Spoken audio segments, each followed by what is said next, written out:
So welcome to another edition of CrashCast. I've got my buddy.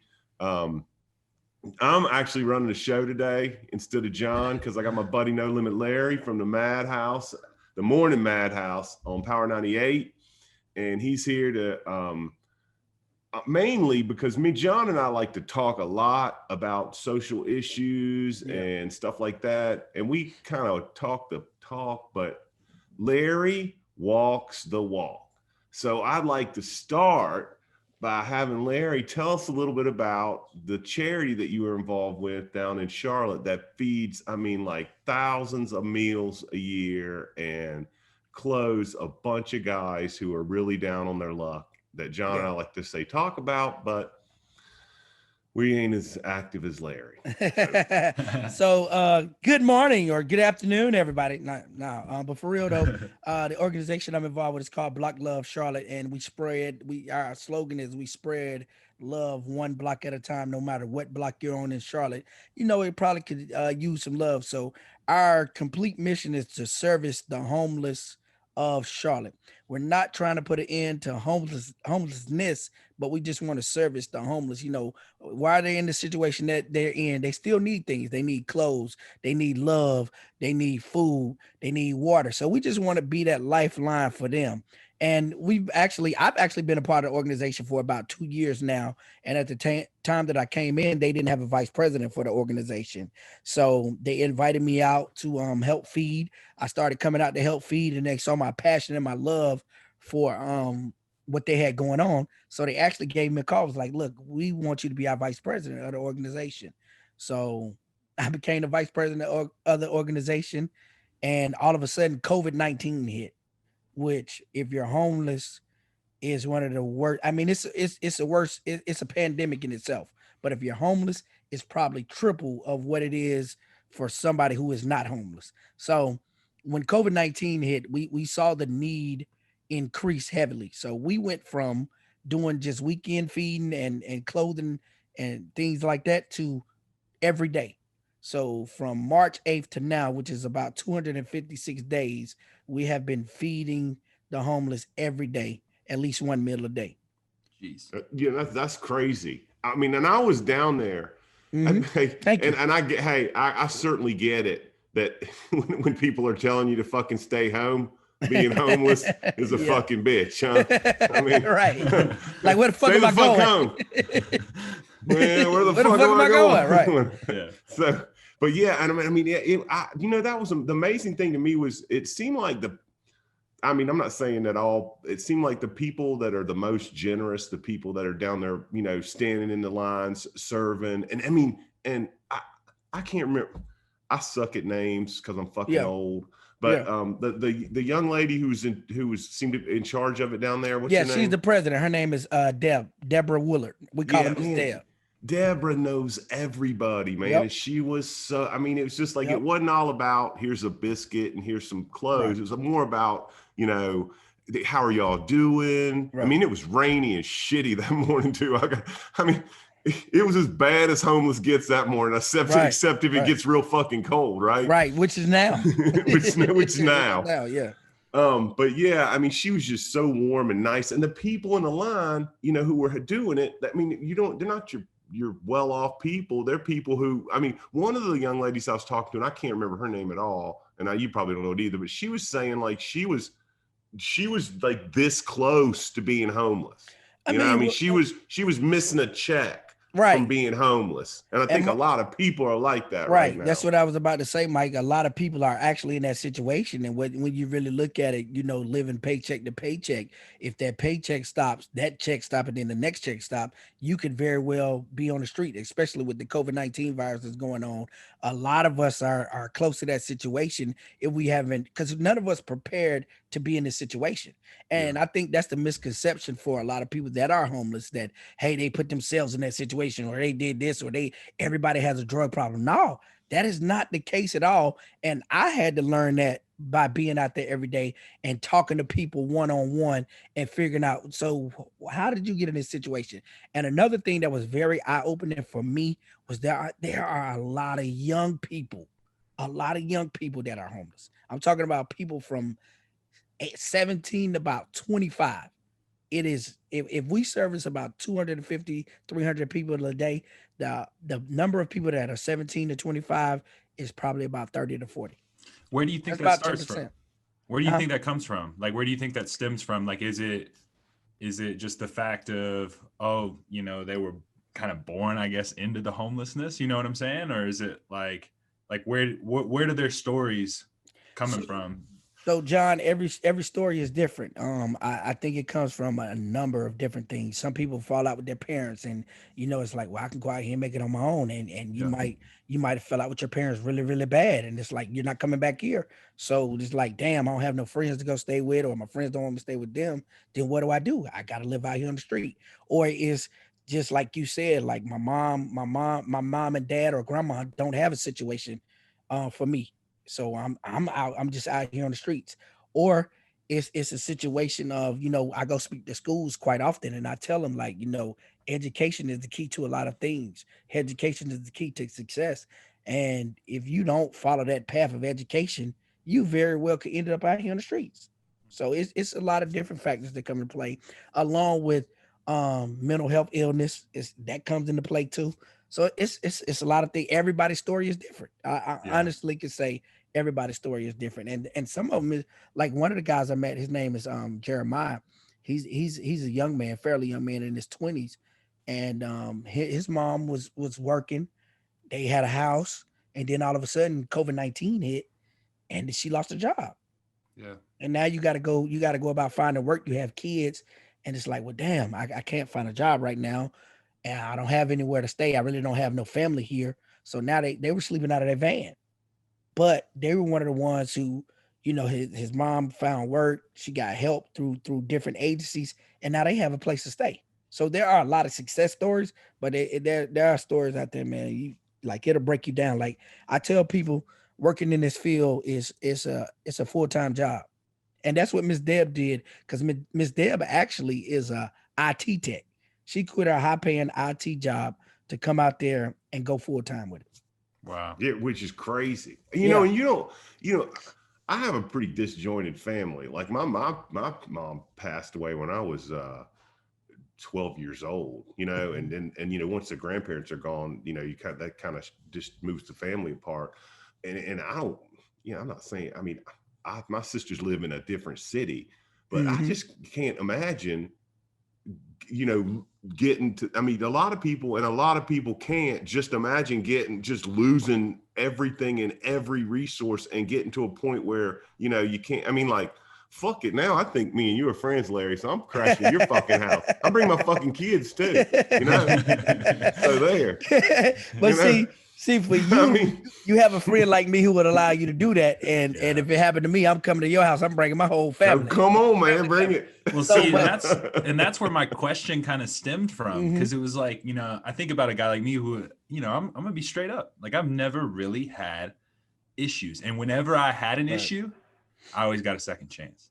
Always got a second chance. But John, unfortunately for a lot of us as Black people and African Americans, we don't get that second chance, or you get shunned upon, or it's like, and I have to just be honest. Sometimes our pride get in the way. We as Black people and African Americans, we are a very prideful ethnicity, and so it's like a lot of times we be like, man, I ain't asking nobody for help.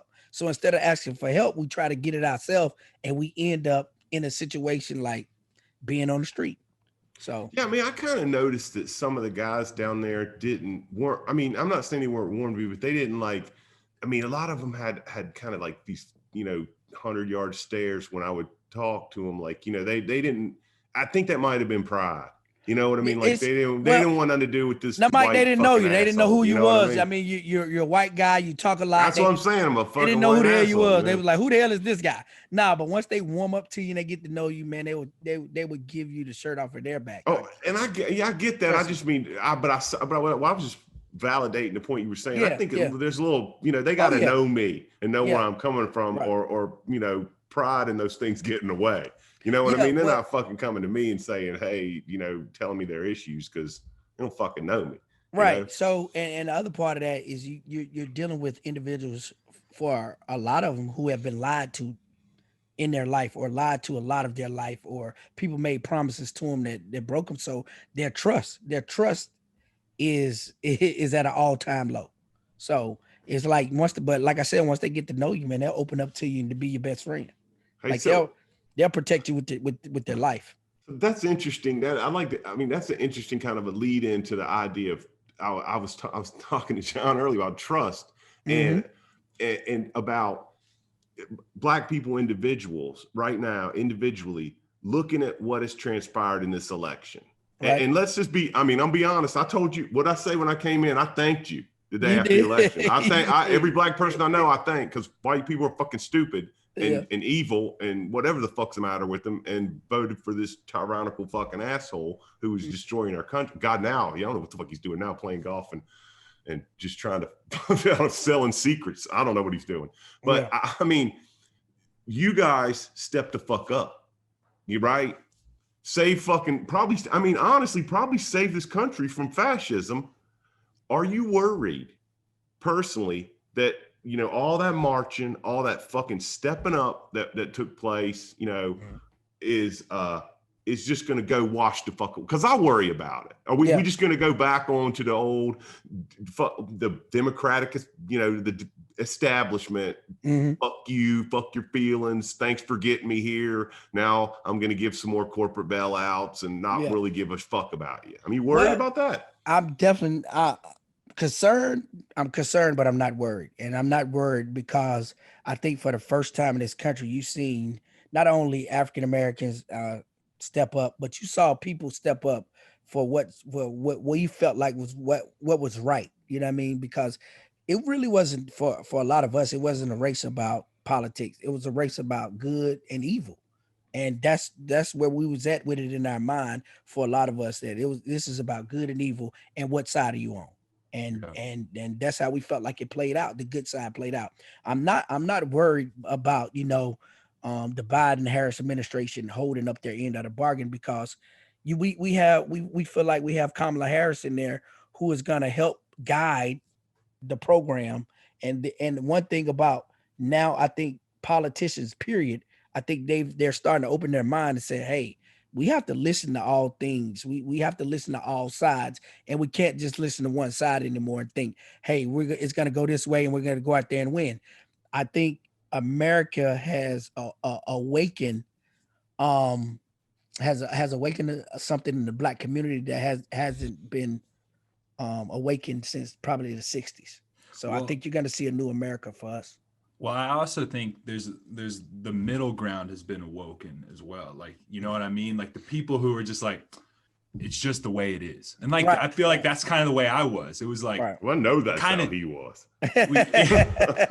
You kind of just sit there and you're just like, well, this is shitty. This isn't right. But like, who am I? How am I going to change it? And I think there's just so much of that middle ground that came together and it's like, I'm gonna do everything I can to change this. Right. I mean, I'm gonna do everything I can to speak out, even if I lose my job, even if I, you know, piss somebody off, lose my family. I can't come home to my family because I'm not voting for, you know, a tax cut, a tax break. We're talking about people here and a tax break. Who do you want to vote for? You know what I mean? That's the way I look at it. I wish I fucking shared you. I wish I shared y'all's motherfucking glee and from, you know, and so you're worried. No, I'm fucking worried, man. I mean, I don't think I'm with AOC, man. Fuck these motherfuckers. There ain't no compromising with them. I mean, fuck them. Let's all forgive all these assholes who let this country down for the last who let it down for the last fucking 20 years. I'm just saying, man, I just think there's a whole lot of, let's make nice and let's listen to the other side. I mean, I said this a long time ago, ain't no two sides of fucking racism. Oh, he's a good racist? What? I mean, fuck him, right? I mean, there's no middle ground for racism, sexism, misogyny, keeping poor people fucking poor. I mean, not giving decent living wages, fucking making rich people as fucking rich as they possibly can be through your policies. Well, these are not health care. Oh, well, fuck, he don't get no health care and he does. I mean, there ain't no goddamn middle ground on that shit. And I think it's time. I hope it's time that all the Black people that saved us, stay the fuck engaged and punish these motherfuckers if they don't do what the fuck they're supposed to be doing. I mean, I don't give a fuck how you. I don't think the fucking white people got enough gnats for it. You know, I mean, I think they're a god. I mean, I'm sad for my fucking race. You know, so us Jews, we went through some shit. Now, I wasn't in Germany, but we tough. But the rest of these motherfuckers, I don't know about. Well, that goes back to one of our first episodes when I was chatting about it takes a second where you have to realize oh, I am in the wrong. Right. I am wrong. Right. And so now I have a choice. I can continue to be wrong, or I can make that change. Right. So I've decided to make that change. And so now we're far along to a point where, people who aren't changing, that's when we need to talk. But there has to come a point, which I think you even said this, we should be thankful that that they're not treating it. Yeah. You told us that we should be thankful that people aren't more pissed at us. No, I said that fucking black people ought to be fucking white. That's people what I'm saying. Thankful that black people aren't getting fucking revenge. That's what I'm saying. And giving us the opportunity. For people, I read that shit. That was that shit for people. That was that shit I saw on. Yeah. Yeah. And that's what. But think about it. We're so quick to be all upset about just going to Walmart to wear a mask. We feel like we're infringed. Right. White people problem. Right. Yeah. White people problem. That's our problem. I mean, I think I say that 3 times a day. Well, white people problem. Oh man. You know, what the fuck? That's white. What type of gas am I going to get at the pump today? Premium or plus? Jeez. You know. Put it in my SU fucking V. What do you got? I kind of want to talk about No Limit Larry for a second because I did some research this morning. Oh shit. And all that shit they said is not true. I'm gonna tell you the truth. I did. It's not true, brother. I mean, some of it is, but not all of it. All right. I did a little bit of research this morning, and yeah, you might be a radio personality right now, but it seems like you were born into the radio personality. You were doing this in grade school, right? I absolutely was. And they tried to shut you down, and you said, "You know what? I'm just going to be the biggest radio DJ." I don't know nothing about this. Tell me about it. Yeah, man. So actually, man, I started doing radio probably when I was a young kid. I used to do radio in the house and just talk around the house with my uncles and my aunties and my mom and my grandma used to be like, "That boy, he always talk. So I actually grew up. I wanted to be an actor first, so I went out and did a little acting from the time I was in middle school to my sophomore year in college. I was actually doing stage plays. Was actually not on tour with Tyler Perry, but Tyler Perry would actually be out at the same times that my play was out. So I was doing that, and then I actually wanted to be an actor, and I really wanted to be a sports announcer. So I really wanted to do sports. So I used to go around to the neighborhood games. I used to announce all the games and just playing around because that's what I really wanted to be. And I said, listen, I want to be an entertainer. So through high school and through middle school and high school, I took journalism. I took yearbook staff and all that kind of bullshit you got to take. Yeah. Going to the field. I did not realize radio per se, being on the radio was a real job until I got to college. My first year in college, I'm sitting there and you're trying to figure out your major. So I'm thinking, well, I've heard the term of business administration. I'm like, shit, that's what I want to do. I want to run a business. I want to, I want to be a CEO. I think that's what I want to do. Man, I got to school and that shit was so boring. The first 3 classes boring as fuck. I'm like, man, I'm not about to spend 4 years of college going through this shit. So we started our own radio station at Johnson C. Smith. We didn't have an FCC license. And boy, they came and the school was like, you cannot do this. You cannot do this. So they kind of shut us down. But later on, we got a temporary license, quote unquote. We kind of made it up. But we got the radio station going at Johnson C. Smith. And then from there, I got an internship at Power 98, and I've been there ever since. Wow, man. Year 22 going on 23 for me. So 23, and you've been there for 23 years? But it'll be 23. Well, this year be 22, so next year be 23. That's crazy, man. God willing, if they sign this contract.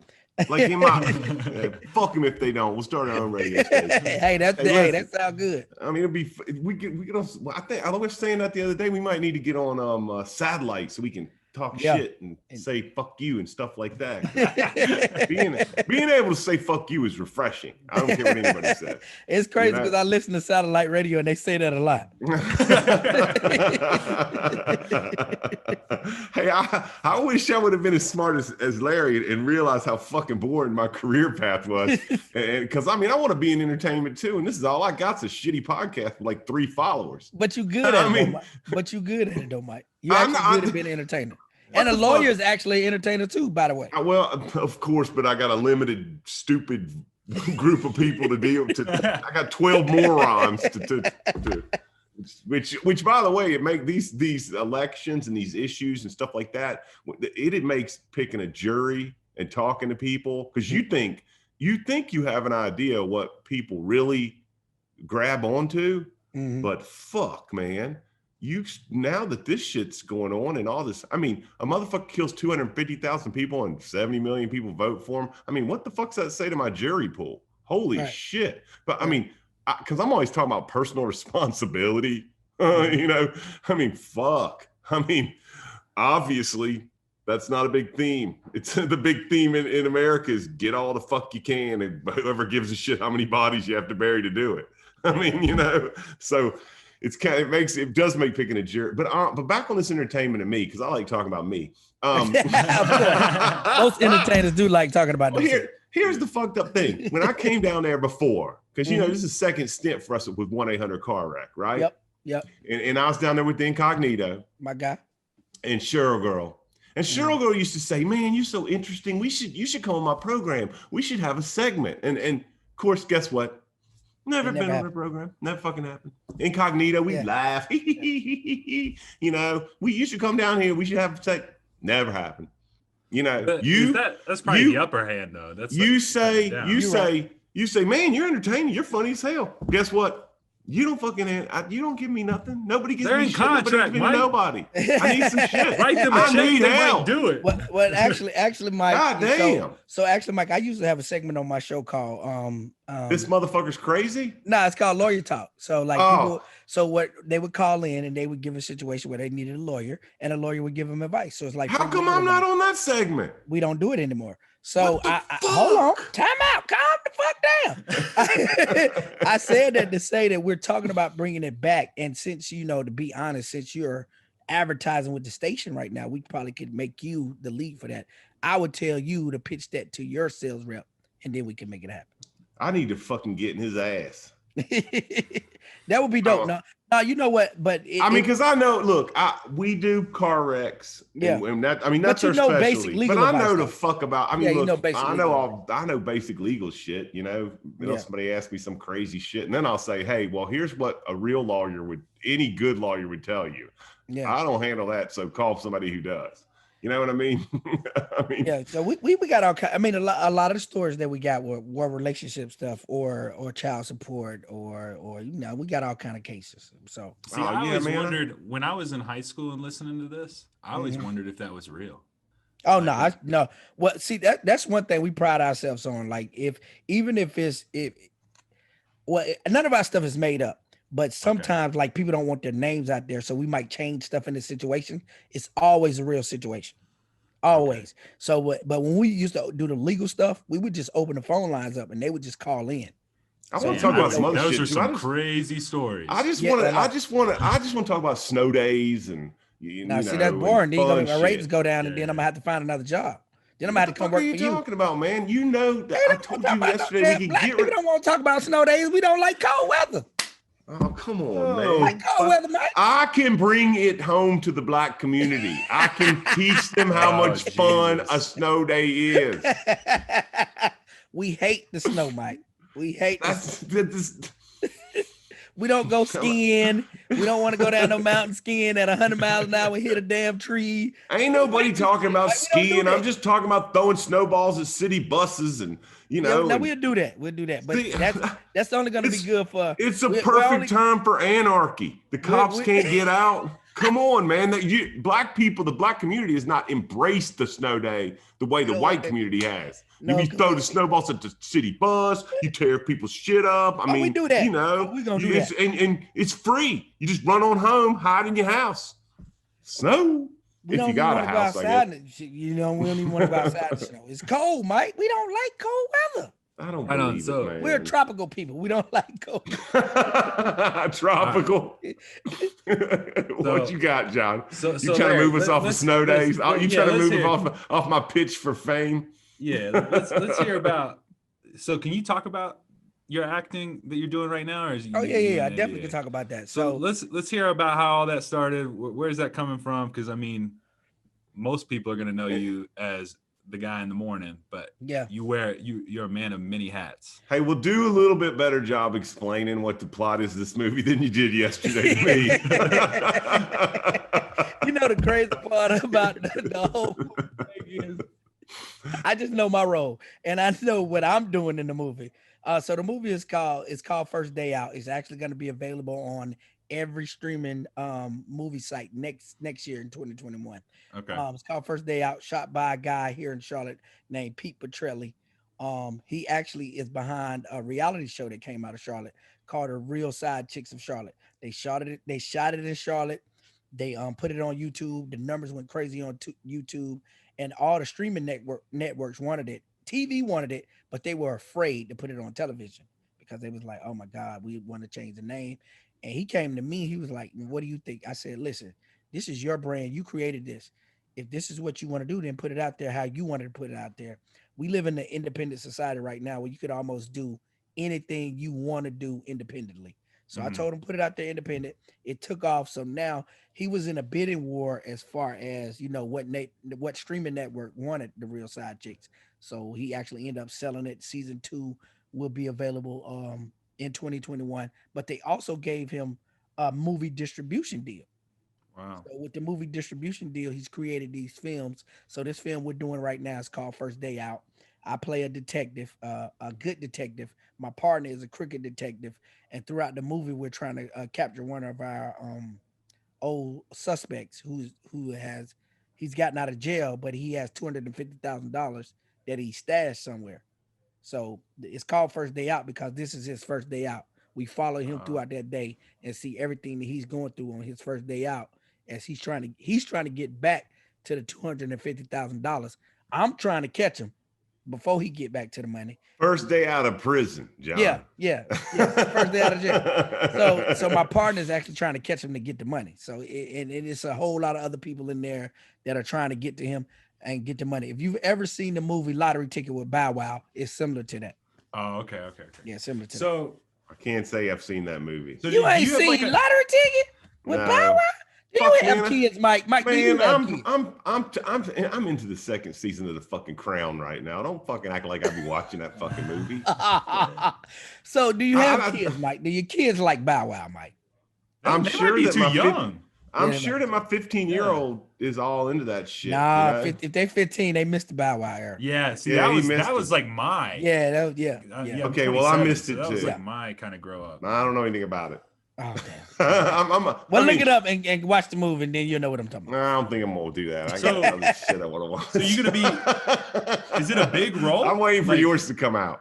Is it like Actually, a lot of lines, or is it like? no, I got about like 5 or 6 scenes. So I would say it's a mid role. It's not I'm not the major character, but I'm in there. Like you ain't gonna see me one time, you'd be like, oh, that was Larry. No, I'm in there. Yeah, you ain't gonna walk behind the park bench Nah. with your fucking bag of shit in your hand. With my Levine Law Group shirt on. That's the shitty cameo I'd get. The old man on the park bench reading the fucking book, you know.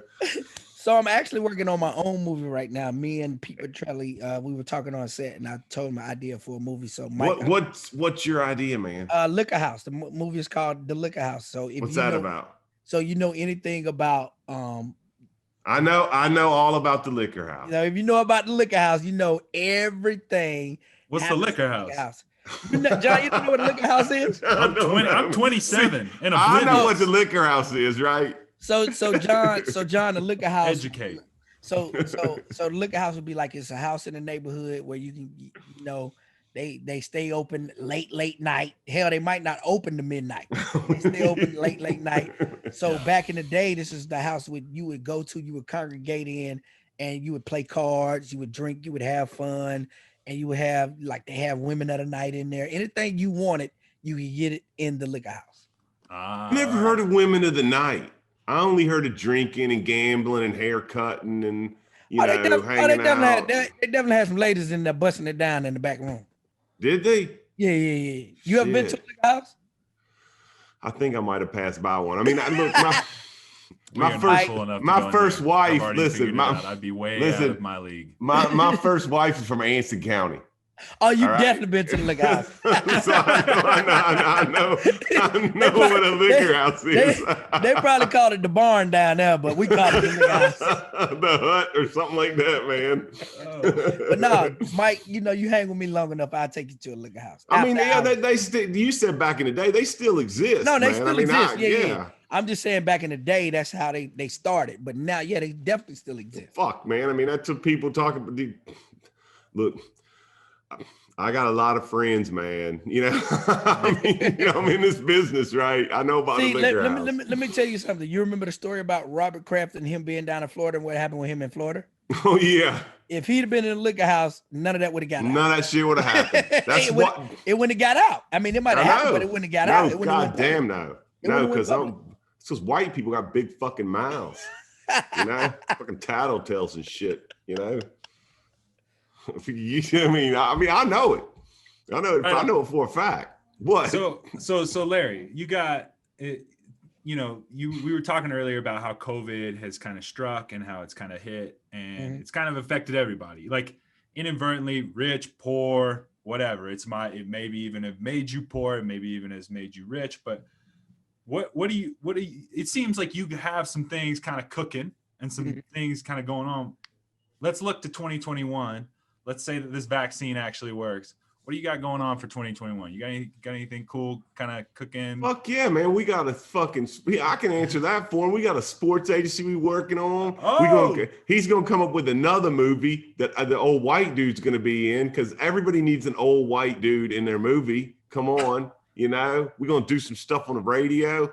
Not Larry, I'll let you take over from here. I pretty much think Mike knocked it out, but actually we are working on a sports agency. And like I said, I have a passion for that. And I coach basketball. And so, with COVID, I haven't been able to do that. And that hurts. So you're telling me you act. Yep. You're a vice president of a charity. Yep. You wake up early in the morning and you talk. Yep. And you make people laugh all morning, play music. That's right. I don't know if he's funny. I'm funny as hell, Mike. and now you're gonna try to open up a sports agency, dude. Where do you find the time, man? Man, listen. Where do you find the time? He's in his fucking house right now. He's locked. But he's doing a podcast with us idiots. He ain't never resting. I mean, you just got to find the time and the passion to do the things that you love to do, and all those things that we're talking about right now, things that I love to do, like coaching basketball is a passion, is a heart of mine that I wanted to do that for so long, and I got the opportunity 3 years ago. And I just got a love for it, man. I love being around the kids. I coach high school basketball and just seeing them not only grow into basketball players, but seeing them grow into men. That is the best part of coaching basketball for me. But it's just being able to live in your passion and do the things that you want to do. And coaching kicks ass, man. Yeah, I remember coaching my kid when he was little, and I'll tell you what. The kids on his team, when I see them now, I mean, he's sophomore in high school. Of course, I ain't seen him this fucking year, but like when I see him next year, they still call me coach. Yeah, these fuckers were 9 years old. Right. That's because I was a particularly hard ass fucking coach. Don't get me wrong. I think coaching is a place you make these little fuckers turn into men. Right. Or women or whatever the hell you're coaching. And you gotta be, you gotta be tough on them. Be real with them, and they appreciate that shit. Yeah, and a lot of times coaches have more of an impact than your parents do. Like I still remember my coaches, and I still remember a lot of lessons that they taught me from playing basketball and playing football in high school and junior high school. Like they had way more of an impact than what my parents ever did. Well, it's also got to be cool to kind of watch them grow, because I mean, I grew up in Rock Hill, South Carolina, so The Rock. I knew Jadeveon Clowney, and I remembered him skinny, lanky, and then it almost felt like the next day, the dude was just 6'6", huge, 280 pounds of just muscle, what it looked like. And it looked like it happened overnight. And so it's got to be cool to be the coach, watching them kind of grow up through that. And then, man, they're in the NFL, or they're in the NBA or whatever, you know? So crazy you mentioned Davion Clowney, who's a good friend of mine. And I remember coming to his first game at South Point. And I'm like, who the hell is this? Like, I heard about him. And I remember coming to his first game, and I remember our first conversation. And he still, that's the relationship. That's how we developed a relationship. So it's, I mean, and that was one of the things that I said then, like, I wanted to get into coaching, just from developing relationships with young men and seeing them grow to get to the money. Cause now he's worth about $50 million. So Davion, I need a loan or something. I had to discount Javion when he went to, South Carolina. Little chickens, man. I mean, the little chickens. He could have come up here to the Tar Heels and been something. But see the thing about those. See the thing about those South Carolina guys, man. They are just like we're North Carolina guys. They're homegrown. Their Carolina is South Carolina. They're going there. They're taught from when they're little kids. That's where they're going to school.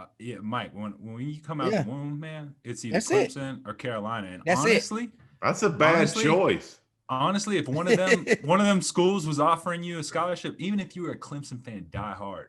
Right. If USC was like, yo, come play offensive line. When I was 300 pounds, I'd be like, yep, there. You could have played this. Hey, that's an amazing thing, too. This motherfucker could have played offensive line. Damn, I don't see it. How did you lose weight, bro? So it all started. I worked at a bike shop, and it all started with they built that. Have you been to the Velodrome in Rock Hill, South Carolina? Because you come and visited. I think that's probably how you've seen me. Is you came and visited like some of the sports complexes when they got built. I definitely would always do that. be hanging around there. Yeah. But yeah, so they built that cycling complex out there, and I was working at a bike shop, and they were going to start doing these races, and I was like, I'm going to race, and they were like, what? You are too big to be getting. Look, man, you wouldn't have thought a normal bicycle could have carried them. Wow. You know what I mean? Yeah. And they were right. Scary. But one thing led to another. Thing led to another. And eventually, I ended up here in Colorado Springs, and I'm at the Olympic Training Center and training for the Olympics, man. Man, I got to tell you, and that's an amazing story. Bro. That dude couldn't look, he says he could play the offensive line, but I'm sure he couldn't move that well. I mean, he was a zero athletic human being, right? Well, see, and that's how I met Mike. And he went from zero to going to the Olympics. And being around athletes, we know this because I played sports in high school, but I didn't go to college and play sports. I mean, maybe if I would have had more guidance and help, I would have been rural fucking poor and an orphan. I probably would have gone somewhere, but I didn't have those things. So, but the level of athletes when you make it to college, there's such a jump from high school to college. And I know this because I used to play basketball with this guy who was a soccer player in college, and he was a shitty fucking basketball player. And I was a pretty damn good one, but he was fucking hard to beat because he's so fucking athletic. He's so fast, and he can slam dunk a fucking basketball, and he's like 5'10" or something, because that athletic level of college. So John has gone from the athletic level of a fucking potato in the ground not a potato to a motherfucking Olympic athlete, which is a lot of goddamn work. I won't lie, man. I mean, I'm about to make your day, Larry, right here, right now. I quit Rock Hill High School football in the 10th grade. And I thought it would be funny to look at my coach dead in the face because he was going to ask me why I was quitting. That was going to happen because, they begged me to be on the football team, because big dude, I'm naturally big, big dude. I said I was quitting for pizza roll season. He did. And he did. He tried to be. He smoked pizza roll season. He tried not to laugh and tried to be serious all at the same time. And he was like, all right, you got to do what's best for you. And I just did it. As a coach, I would have laughed. I'm just saying, I would have laughed. I'd probably but on this the athletics, losing the athletics from the COVID has been horrible. Yeah. I mean, I'm old, so I just live vicariously through my children. But I watch my oldest has been this kid who's been sitting around for, on a bench since he was 9 years old playing football. I mean, they always had him on the line. He was a big kid, you know what I mean? And this motherfucker decided, fuck this, after his freshman year in high school. He was like, yeah, he told me he quit it. He's not going to play it every year, and he'd go back to it every year, go back to football. Well, after his sophomore year, he said, his freshman year, he said, fuck this. These assholes want me to eat so I can secure a position on the fucking line. I ain't fucking eating nothing. I'm losing weight. I'm backing the fuck up. I want to play some real football. And this motherfucker lost like 40 pounds. And during the wrestling season, because he wrestled, man, fucking totally changed his body. Enters his sophomore year, fucking sitting there as middle linebacker, for the Wildcats, and it all goes away. And I mean, it was just heartbreaking because this fucker's working his ass off. He's got a trainer, Isaiah Oliver. You might know Isaiah Oliver, man. They call him Booyah, but he's got we need to get him in that sports agency shit because he's like good friends with a lot of NFL players. But he's working out with this guy every day, killing himself, and it's like it's gone. And I just worry if these stupid motherfuckers don't start wearing masks and getting their act together, whether he's going to lose his damn junior year. He's losing his sophomore year. Albeit, I don't think they're going to have a season. People don't realize that it costs $4,000 to run a high school football game. And if you can't have a goddamn fan, how you going to have the game? Because in Iredell County, I don't know about Mecklenburg County, there is zero athletic budget. They have to fucking raise every penny. No, I think we got a little bit of athletic budget down here in Mecklenburg County. I think it's we got a little fucked up though, man. I mean, people don't, and if you don't have a football season, you don't have no fucking season because ain't nobody else makes no fucking money. Yeah, football funds everything else. It's just terrible about athletics all the way around. When you look at the NBA, the NFL, Major League Baseball, Major League Soccer, it's just terrible all the way around. And the most affected though are the high school and middle school kids. When you talk about high school kids, you're talking about sophomores, juniors, and seniors who may have been on the cusp of developing their body or transitioning into something big, and they gotta sit and wait a whole nother year or maybe a year and a half. Man, that's crazy. And this is the peak time of their life for a lot of them. Or one. Yeah, I mean, and this is, I mean, for my kid, fuck, he's gonna be all right. You know what I mean? I mean, I'm a fucking lawyer. I got your couch to sleep on when the shit goes to fucking hell. Maybe John will grow up and get a real job. I can sleep on his couch. But the fact is, for a lot of kids, that athletics is all they got, and they needed it. And missing a year of it could really fuck them up. Well, see, especially with college on the horizon. I didn't, me being a professional cyclist, my quote unquote unreal job. Yeah, it's not a real job. But yeah, me being that, like, this year was actually kind of refreshing. And and that's where the selfishness kicks in. For me, because I took that time to just reset, take a break.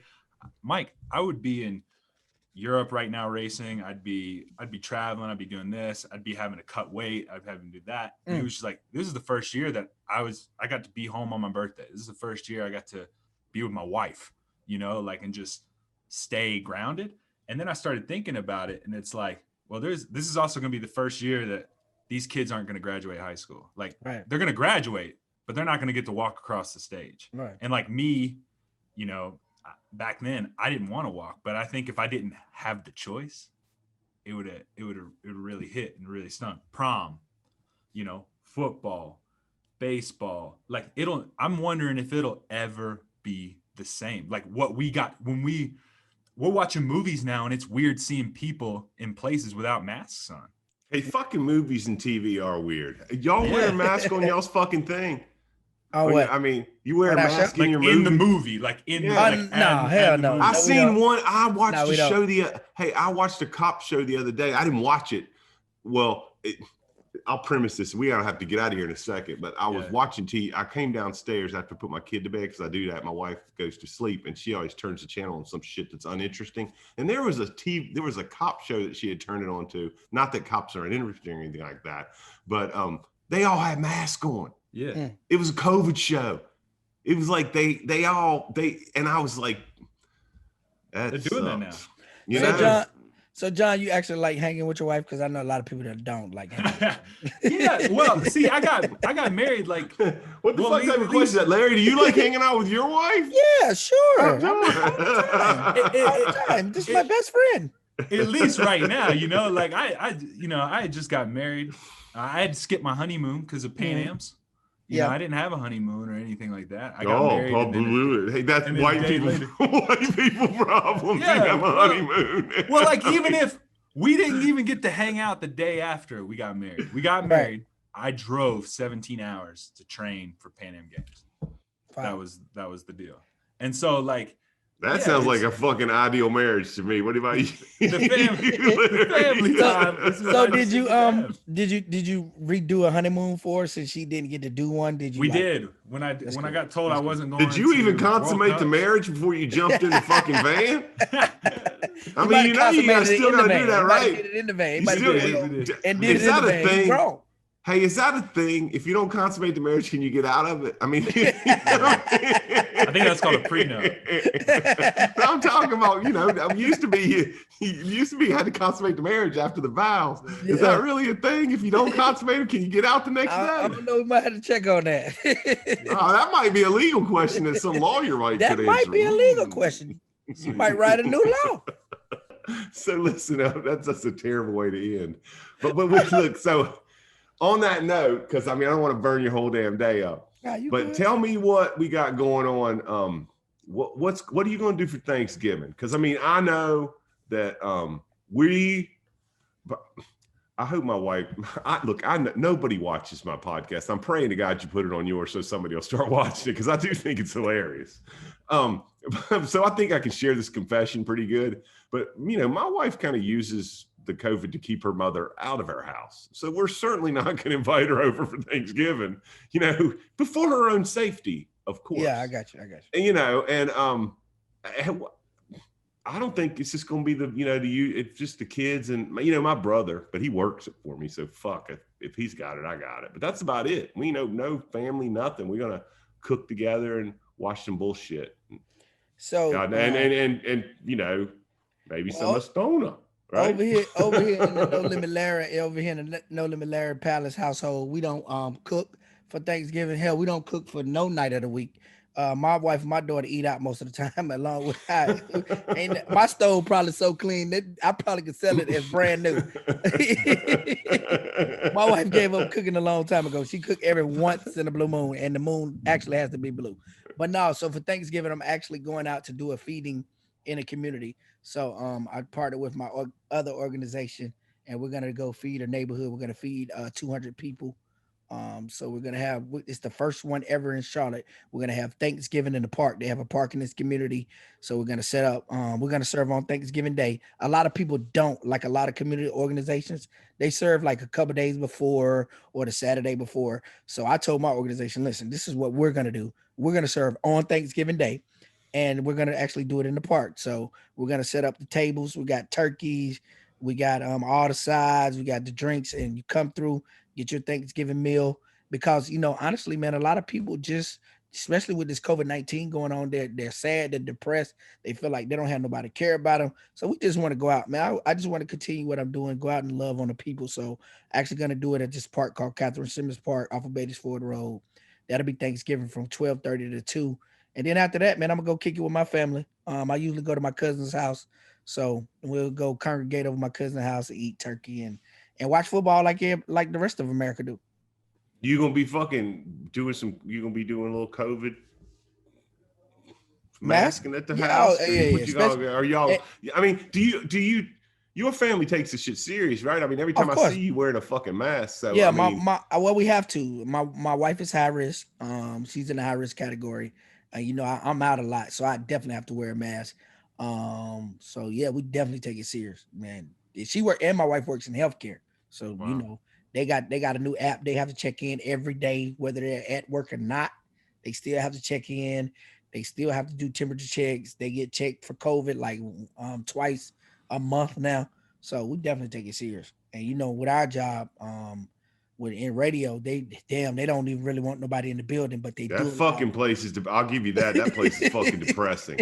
I mean, back in the old days, used to go down there. That place was fly. There was ladies everywhere and damn freaking food. I mean, it was fucking nice. Now it's like you walk in, it's like, here, check your temperature, and fucking everything's dark. That's the COVID life. That's the COVID life we live. God damn it ain't. My son said, "Let me go to the radio station." I said, "I don't know how interesting it's gonna be. I can't wait for it gets interesting again."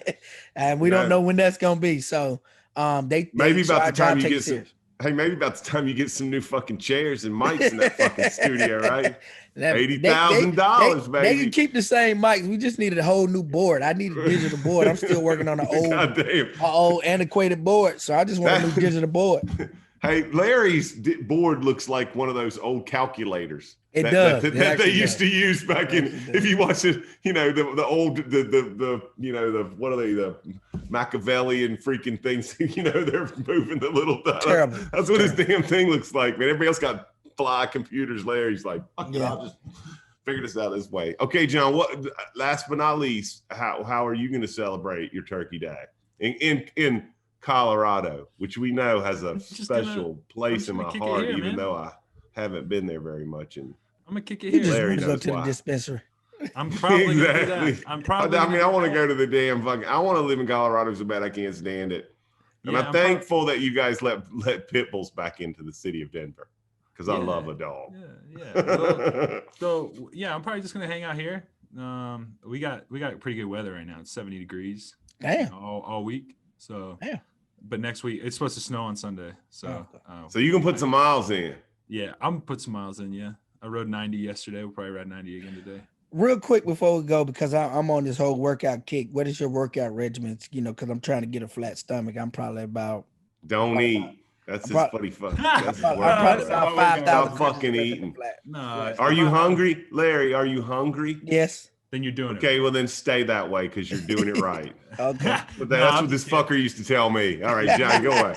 Hey, this dude's regimen is you can't do it. I mean, you don't have that fucking many hours into that. Yeah, well, if you quick, I would say do like a 30-second on, 30-second off, like a hit workout. So like burpees, push-ups, suitcases, and things like that, and just do it for 5 minutes. Okay. That's including your rest, and then take a 1-minute rest.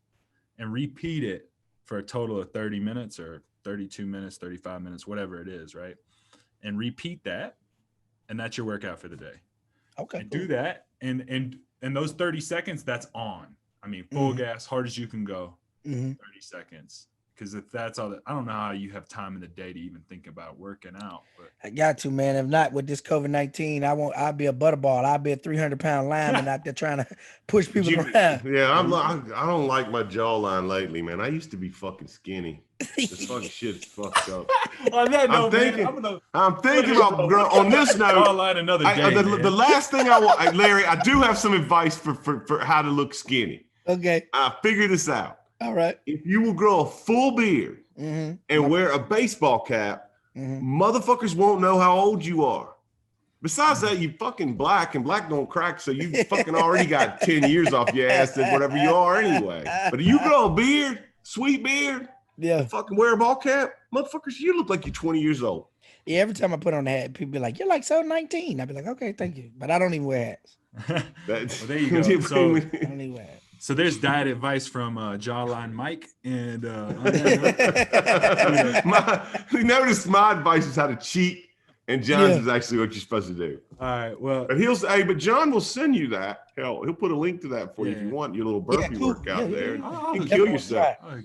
Well, Larry, we appreciate it, man. It's really good to get to know you, and it's cool to hear about all the stuff that you're doing for Charlotte, man. It's super cool, and I'm assuming that one day you're probably gonna be trying to do it for the whole fucking world. I mean, with the amount of time that you're trying to put in. Yeah, I want to.